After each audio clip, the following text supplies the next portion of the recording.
If you can't fly, run. If you can't run, walk. If you can't walk, crawl, but by all means, keep moving. If you can't be a pine on the top of the hill, be a scrub in the valley. But be the best little scrub on the side of the rill. Be a bush if you can't be a tree. If you can't be a highway, just be a trail. If you can't be the sun, be a star. For it isn't by size that you win or you fail. Be the best of whatever you are. Most people go through life holding back. If you get into the habit of just being mediocre, it will become a part of your consciousness. If you get in the habit of giving less than what you have it within you to give, it will begin to reflect itself in your personality. It will begin to damage you psychologically. And you don't want to be a part of that kind of self-destructive behavior. You want to set some high standards for yourself. There's greatness in you. And you've got to learn how to tune out the critics outside and the critic inside.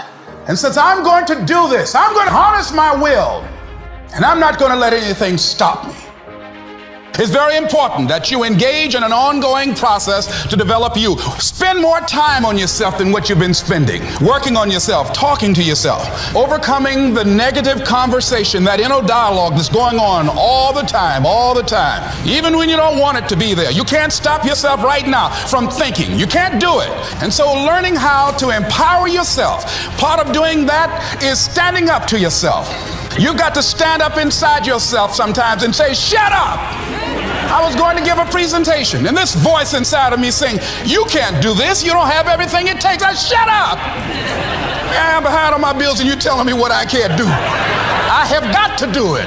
You'll get scared sometimes. Your mind will go blank on you. Some people you will allow to unnerve you, and you wonder, what's wrong with me? I'm not crazy. That's why you've got to learn to make a conscious, deliberate, determined effort to stand up inside yourself. Working on yourself, watching that inner dialogue, it will determine the quality of your life. You don't have to force yourself or motivate yourself to think negatively, to be depressed, to beat yourself up over the head. Your mind is on automatic. It will do that by itself.